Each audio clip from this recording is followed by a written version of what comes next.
언제나 변함없이 항상 우리에게 1등으로 다가와 주시고 우리를 첫자리로 봐주시고 언제나 항상 변함없이 우리를 그런 존귀하고 귀한 자들로 받아주시는데, 오늘 여러분들에게 하나님은 몇 등이신가요?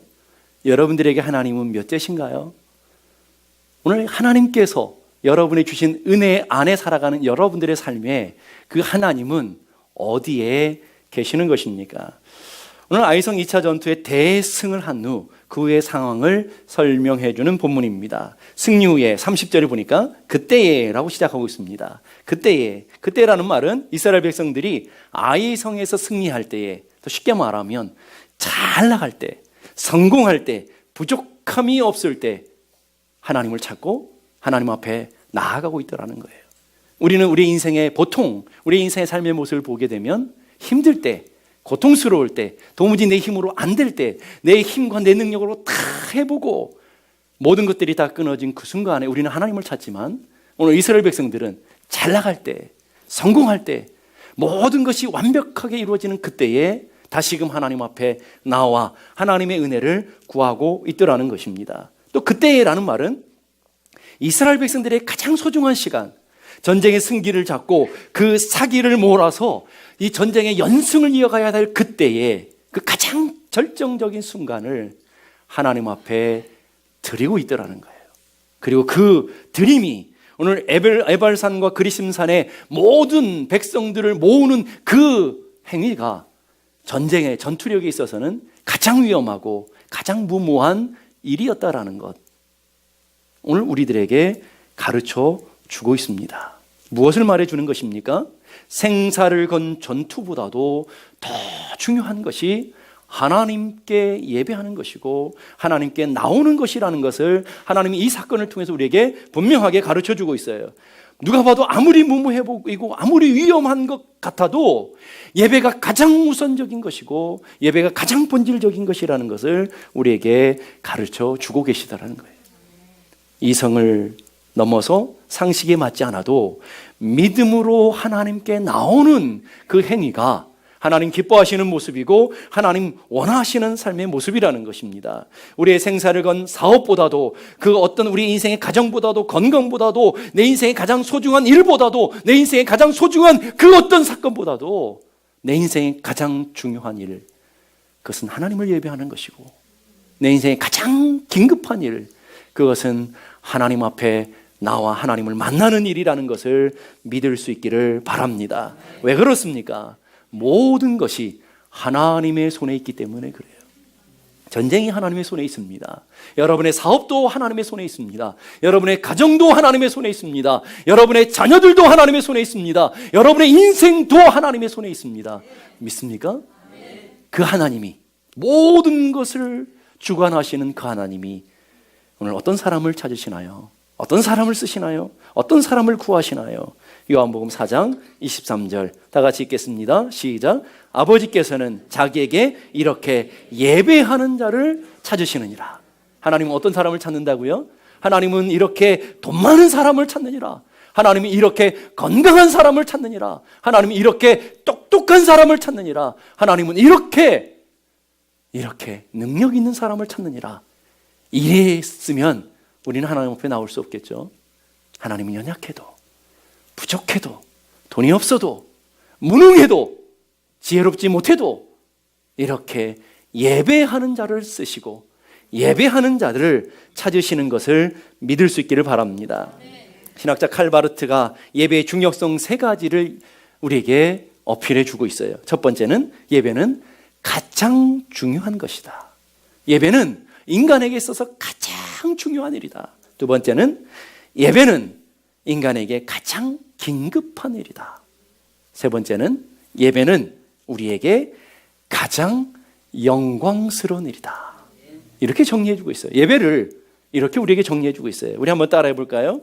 예배는 나에게 가장 중요한 일이다. 예배는 나에게 가장 긴급한 일이다.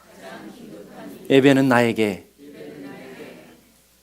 가장 영광스러운 일이다. 아멘? 가장 중요하고 가장 긴급하고 가장 본질적이고 가장 오늘 우리의 삶의 자리에 있어야 되는 가장 영광스러운 그것이 뭐라고요? 예배라는 거예요. 오늘 이스라엘 백성들은 그 예배 자리로 하나님을 예배하는 그 영광을, 그 승리의 영광을, 기쁨의 영광을, 이 찬란한 인생의 모든 영광을 하나님 앞에 들고 나아가고 있다는 거예요. 나인성 과부가 예수님을 만났을 때에 아들의 죽음, 그 고통의 순간에 예수님을 만났을 때 아들이 살아 일어나는 놀라운 영광을 맛보게 되었어요. 해당장 야이르가 예수님을 만났을 때 죽었던 딸이 일어나는 놀라운 은혜를 누리게 되었어요.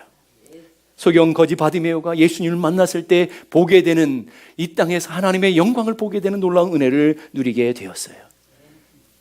나면서부터 안진뱅이였던 안진뱅이가 예수님을 만났을 때, 영광의 예수님을 만났을 때 일어나 걸으는 정도가 아니라 뛰어다니며 하나님의 영광을 찬미하는 자가 된 줄로 믿습니다.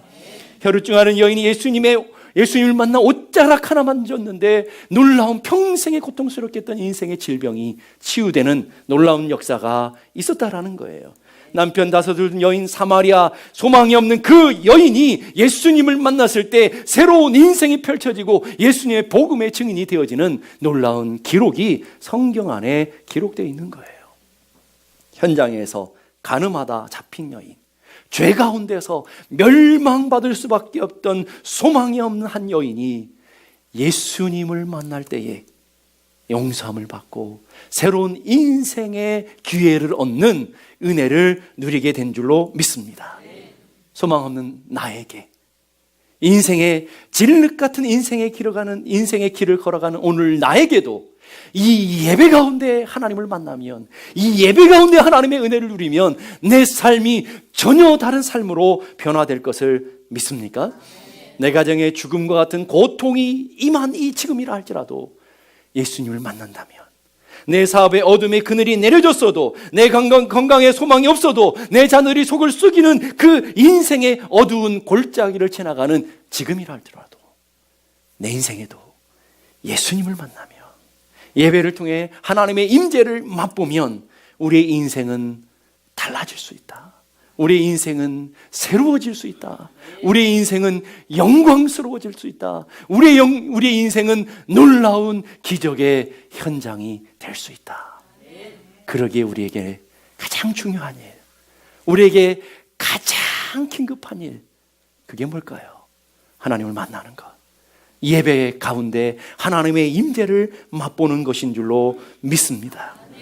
오늘 우리가 인생에 하나님을 만날 때에 우리의 인생의 홍해 같은 인생의 장벽도 하나님을 만남으로 열려지는 축복이 있게 될 줄로 믿습니다. 오늘 주님을 만남으로 우리 하늘에 영적인 만나가 내려진 것처럼 오늘 여러분의 이 가정에 은혜의 만나가 내려지는 축복이 열려질 줄로 믿습니다.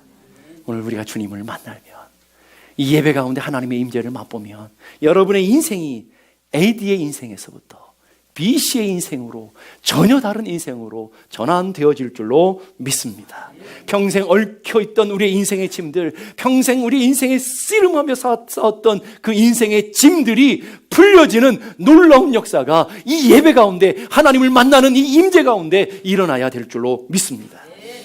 여러분의 평생 기도했던 그 기도의 제목들, 여러분의 어깨에 눌려있던 그 기도의 제목들이 이 예배 가운데 하나님의 임재를 맛볼 때에 놀라운 응답으로 내려지는 그 은혜가 오늘 예배 현장에 있기를 원합니다. 그것이 예배인 거예요. 그것이 하나님을 만나는 감격인 거예요. 그래서 성도들은 예배에 목숨을 거는 자들이 되어야 되는 거예요. 성도들은 내 예배가 내 인생의 가장 긴급한 일이 되어야 되는 거예요. 성도들은 그 예배의 통로를 통해서, 예배의 그 생명의 통로를 통해서 하늘의 신령한 은혜와 접속되어지는 놀라운 은혜를 누리게 될 줄로 믿습니다. 그런데 오늘 집중해야 될 것은 그 예배 가운데 무엇이 중심이냐라는 거예요. 뭐가 중심일까요? 하나님의 말씀이라는 거예요.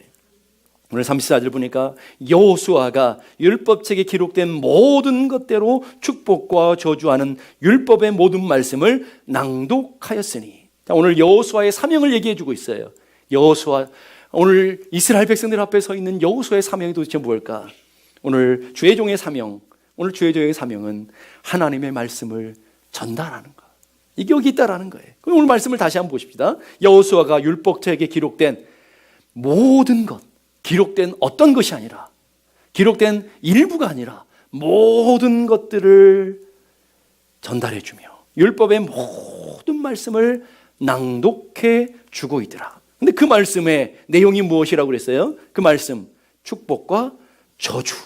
축복과 저주. 이상하잖아요.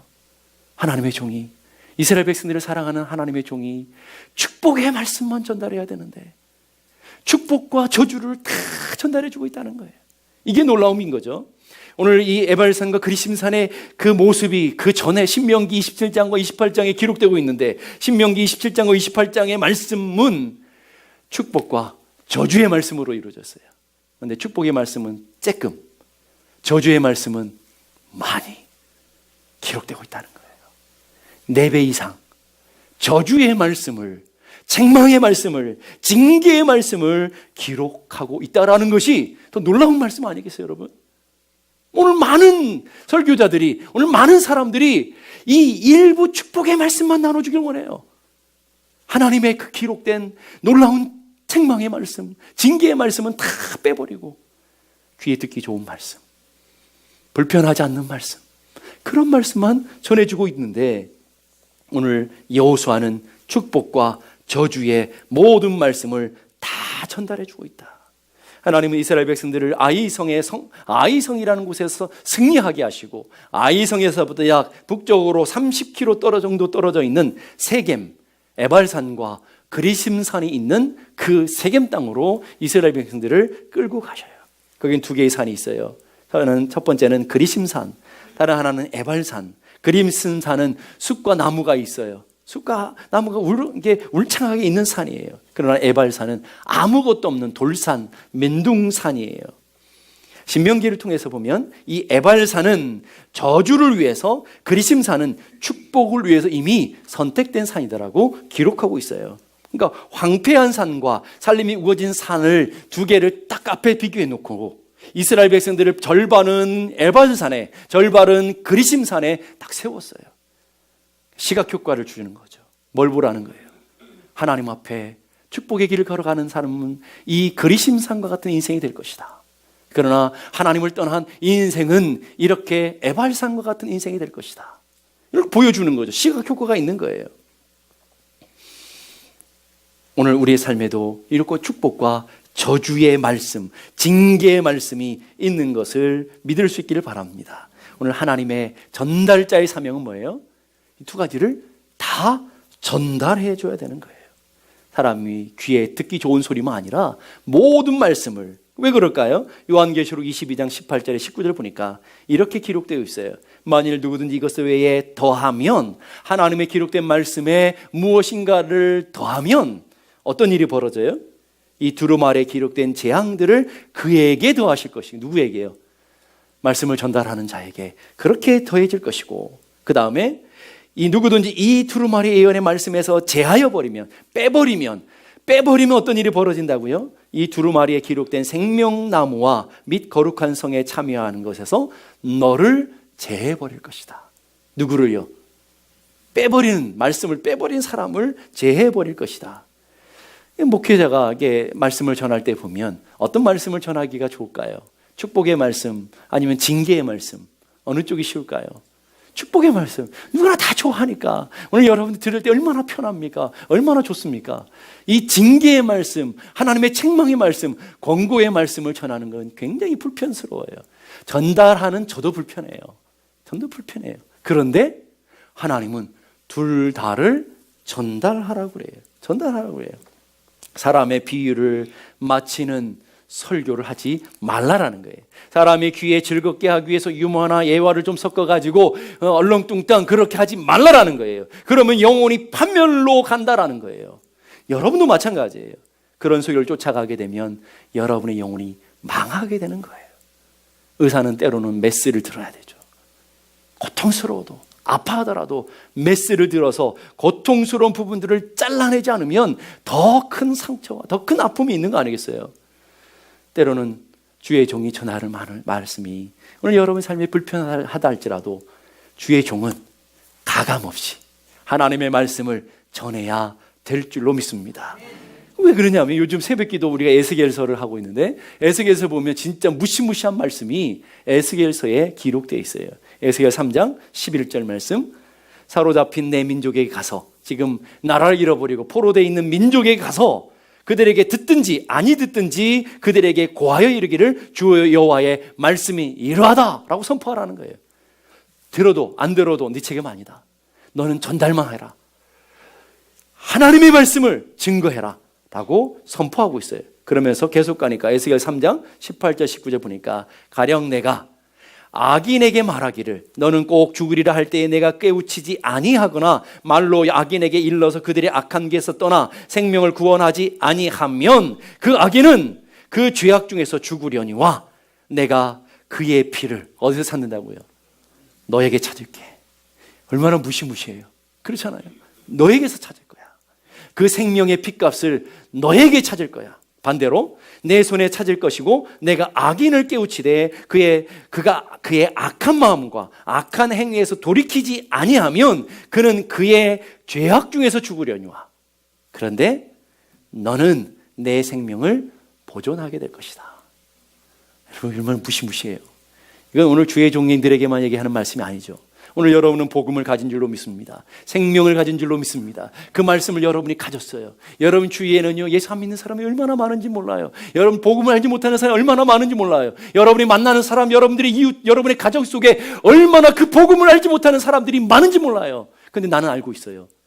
그런데 내가 외면하면, 내가 갖고 있는 이 복음을 전달하지 않으면 그들의 핏값을 누구에게 찾겠다고요? 여러분에게 찾겠다는 거예요. 별로 두려워하지 않으시네요. 무서운 말씀이에요, 여러분. 그럼 오늘 여러분들이 만나는 사람, 여러분의 주변에 오늘 여러분들의 주변 가운데 있는 모든 사람들에게 오늘 여러분이 알고 있는 복음을, 여러분이 누리고 있는 그 은혜를, 여러분이 알고 있는 그 생명을 나눠줘야 될 사명, 전달해야 될 사명이 오늘 여러분들에게 있는 것을 믿을 수 있기를 바랍니다. 저는 전달했어요. 저는 여러분에게 전달했어요. 이제 여러분들이 받았으니까 여러분의 사명이 있는 거예요. 가서 듣든지 아니 듣든지 그건 여러분들의 책임이 아니다. 듣든지 아니 듣든지 여러분 전달하라. 그런데 그 핏값은 너에게 찾을 수 있다. 오늘 우리에게 경고하고 계시는 거예요. 그러면 전달해야 하는 사명자는 그렇다고 한다면 듣는 사람들의 자세는 어떠해야 되나요? 하나님의 말씀을 듣는 사람들은 어떻게 해야 되나요? 신명기 27장에 보면 에발산에서 하나님의 종이 말씀을 선포하며 할 때 저주의 말씀, 징계의 말씀을 쫙 선포해요. 선포할 때마다 계속 반복되는 말씀이 있어요. 오늘 가서 찾아보세요. 신명기 27장에.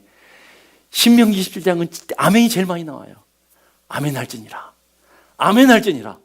축복을 선포할 때는요, 그리심산에서 이 하나님의 말씀을 선포할 때는 아멘 하라는 말이 없어요.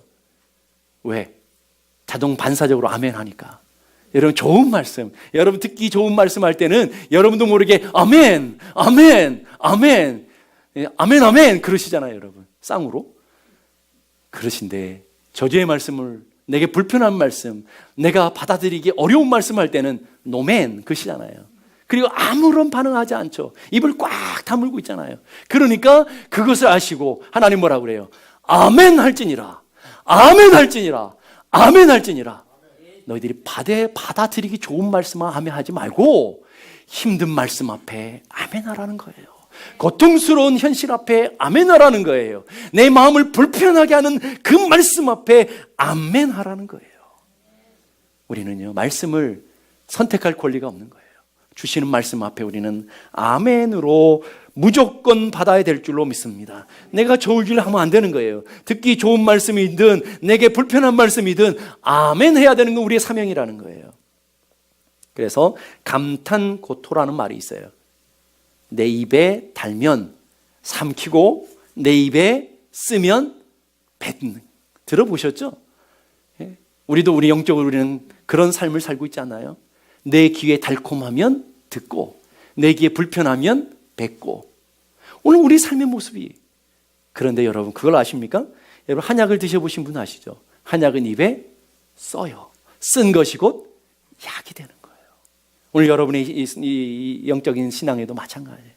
여러분의 달콤한 말씀은요 별로 여러분의 인생에 도움이 안 될 때가 많아요. 여러분 그냥 마음이 좋을 때가 많아요. 때로는 불편하고 때로는 아프고 때로는 고통스럽고 때로는 힘들고 말씀 받기가 고통스럽고 아프지만 그 말씀을 내가 꿀꺽 삼켰을 때 여러분의 삶이 변화되어지고 여러분의 삶이 달라지고 여러분의 가정이 변화되어지고 여러분의 인생이 달라지는 놀라운 역사들이 쓴 말씀 앞에 고통스러운 말씀 앞에 있는 거예요. 그러니까 하나님이 아멘하라고 하는 거예요. 뷔페 식당을 많이 가보죠. 골든코럴 같은데 뷔페 식당이잖아요. 가보면 여러분 하는 일이 뭐예요? 마음껏 드시잖아요. 마음껏. 예? 그래가지고 거기서 나타나면 두 가지 반응이 있어요. 하나는 과식. 몇 배 그냥 안 먹으면 죽을 것처럼 그냥 손해보니까 많이 드시잖아요. 과식. 두 번째는 편식. 내가 좋아하는 것만 골라 먹어요. 여러분이 매일 뷔페 식당 가가지고 그렇게 밥 먹으라고 그러면 여러분의 건강은 다 망가져 버려요. 여러분의 건강을 지킬 수 있는 것, 여러분을 건강하게 만드는 식단은 여러분의 가정 식단이잖아요. 별로 아멘을 안 하시네요. 네? 여러분의 가정 식단이죠. 그럼 때로는 가정에 밥을 차려놓으면 반찬이 내 마음에 드는 것도 있지 마음에 안 드는 것도 있죠. 아니 없어요 여러분? 눈치 보시는 거죠 여러분. 마음에 안 들 때도 얼마나 많은지 몰라요. 그런데 주는 대로 먹어야 되는 거예요. 이제부터 주는 대로 안 먹으면 주지 마세요. 뭐 줄 필요가 있어요. 주는 대로 먹어야 돼요. 주는 대로 먹어야 건강한 거예요. 그래서 여러분이 건강할 수 있는 거예요. 왜요? 여러분들을 생각하고 고민하면서 음식을 차리고 음식을 준비하는 그 식탁에 건강이 있는 것이지 다 차려놓고 내가 골라 먹는데 건강이 있는 게 아니라는 거예요. 영적으로도 마찬가지예요. 영적으로도 주의 종이 고민하며 여러분 이 말씀 한번 전달하기 얼마나 어려운 줄 아세요 여러분? 제가 어저께도 고민하면서 이 말씀을 준비하느라고 얼마나 고통스러웠습니까? 그래서 제가 늦게 보내주는 바람에 우리 애나 전사님도 얼마나 밤늦게 고통을 당하는지 통역 준비하느라고 제가 빨리 끝내야 되는데 끝나지가 않는 거예요. 너무 고통스러워.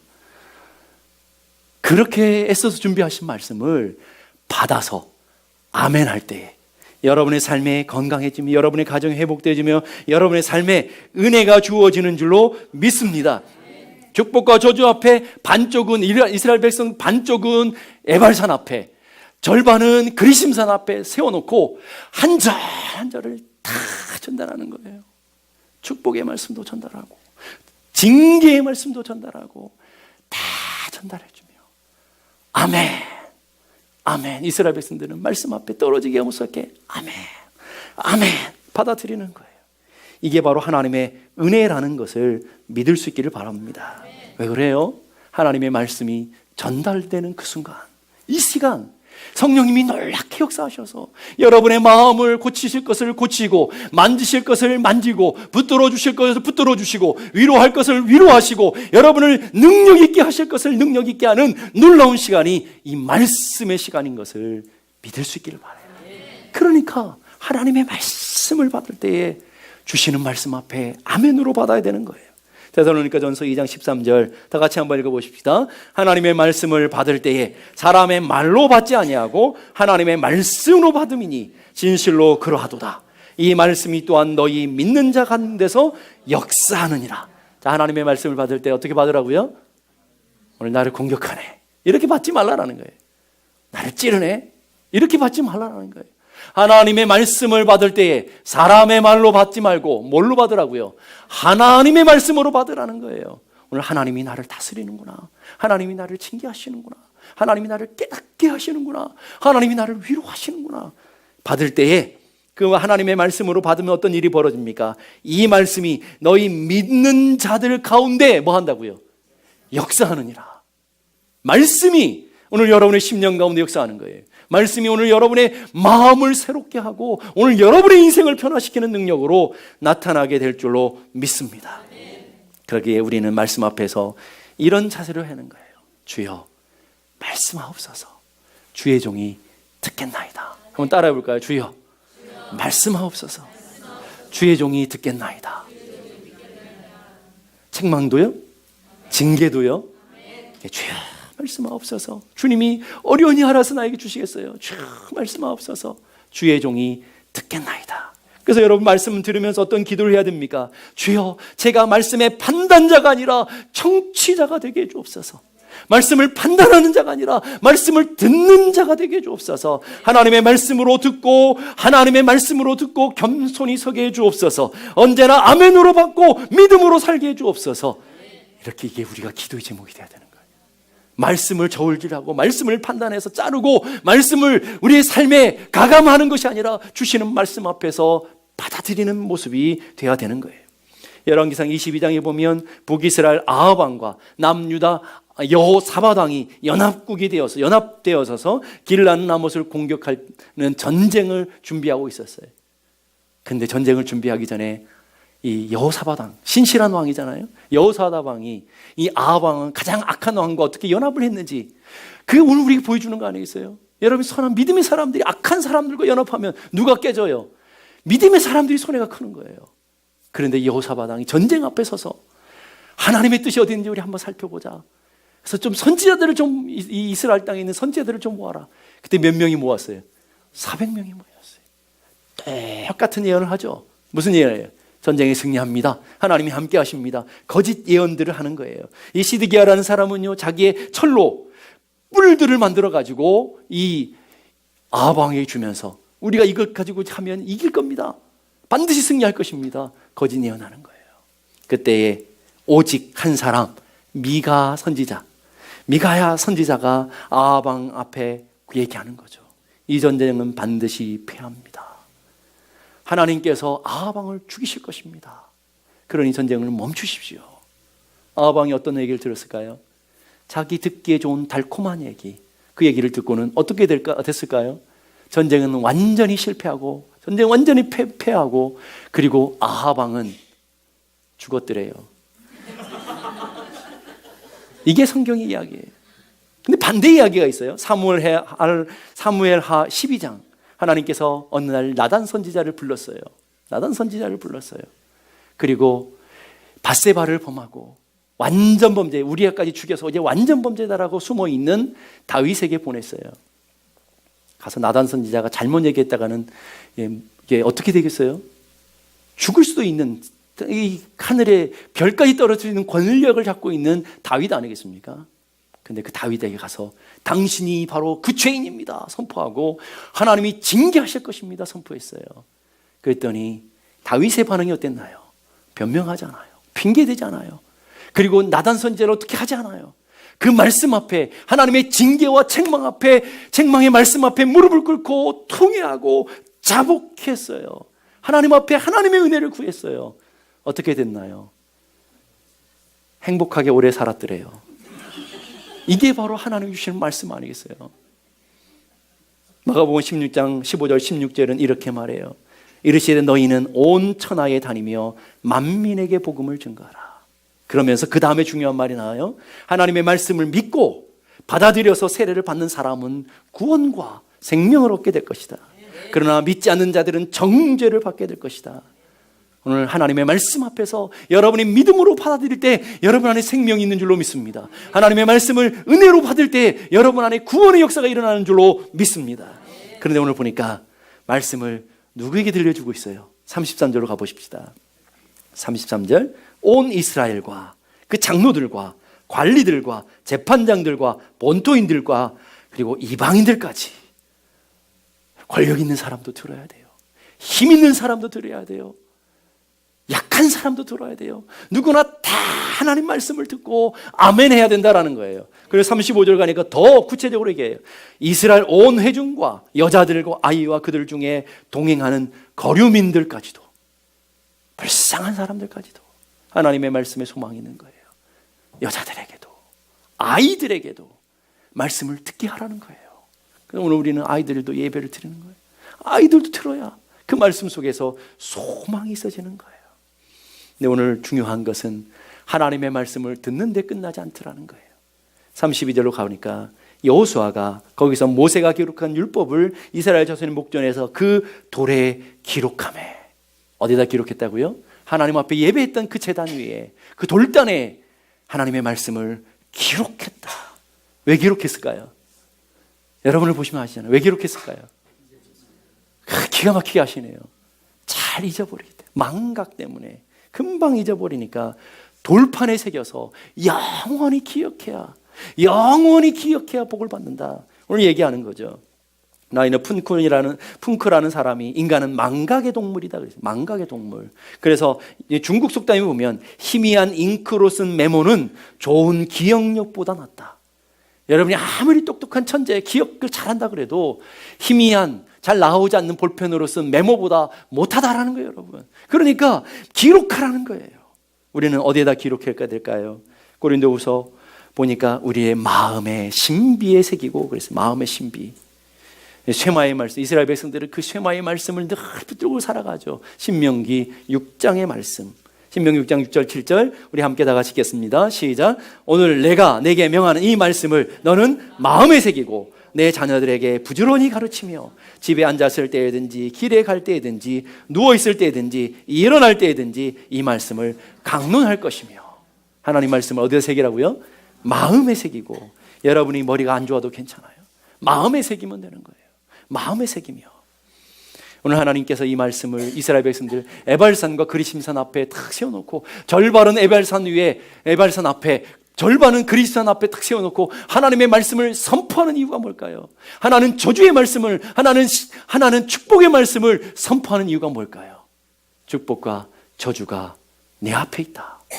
축복과 저주를 너는 어느 것을 선택할 것이냐? 선택해라. 선택을 주님이 요구하시는 거죠. 신명기 30장 19절 20절 다 같이 읽겠습니다. 시작. 내 생명과 사망과 복과 저주를 내 앞에 두었은즉 너와 내 자손이 살기 위하여 생명을 택하고 내 하나님 여호와를 사랑하고 그의 말씀을 청종하며 또 그를 의지하라. 쭉 얘기했어요. 생명과 사망, 복과 저주를 어디에 두었다고요? 어디? 일부에는 내 마음에 두었대. 어디에 두었다고요? 너의 앞에 두었으니. 우리 인생에 지나간 인생이 아니라 우리 앞에 두었어요. 여러분이 선택할 수 있게 해줬어요. 앞에 두셨어요. 여러분 인생 앞에 복과 저주가 있어요. 여러분 앞에 생명과 죽음이 있어요.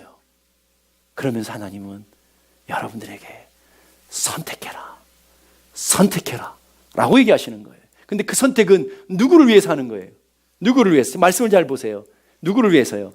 너와 내 자손이 살기 위하여. 너와 너의 자손을 위해서 선택해라. 그러니 끊임없이 오늘 우리에게 얘기하시는 거예요. 하나님 우리에게 자유를 주셨어요. 어떤 자유요? 선택할 수 있는 자유. 복을 선택할 수도 있고 화를 선택할 수도 있어요. 오늘 여러분은 그 선택의 기로 있어요. 이 길이냐 저 길이냐, 여러분 복이냐 저주냐, 아브라함의 길이냐 롯의 길이냐, 이삭의 길이냐 이스마엘의 길이냐, 야곱의 길이냐 에서의 길이냐, 다윗의 길이냐 사울의 길이냐. 성경은 계속해서 두 개의 패턴을 계속 강조하며 오늘 우리에게 보여주는 거예요. 어느 길이냐? 예배하는 길이냐 아니냐, 기도하는 길이냐 아니냐, 용서와 사랑의 길이냐 아니냐. 두 길을 선택하라는 거예요.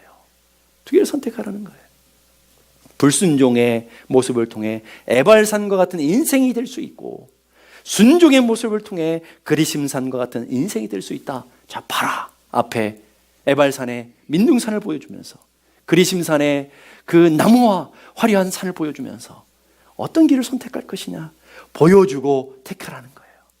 근데 여호수아 24장에 가보면 여호수아가 이렇게 말해요. 나와 내 집은 여호와를 섬기겠노라. 얼마나 멋져요. 너희들 선택해라. 하나님 앞에 두 길이 있다. 선택해라. 그래놓고는 나와 내 집은 여호와를 섬기겠노라. 아멘. 여러분, 이게 믿음 아니에요, 여러분?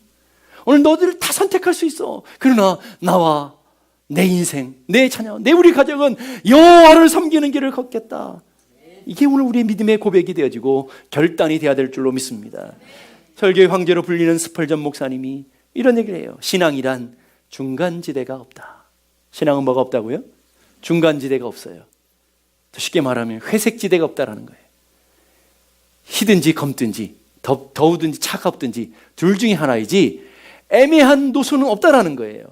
오늘 하나님인지 세상인지, 하나님인지 죄악인지, 하나님인지 마귀인지 우리는 둘 중에 서 있어요. 그리고 하나님께서 뭐라고 말하냐면 선택하라.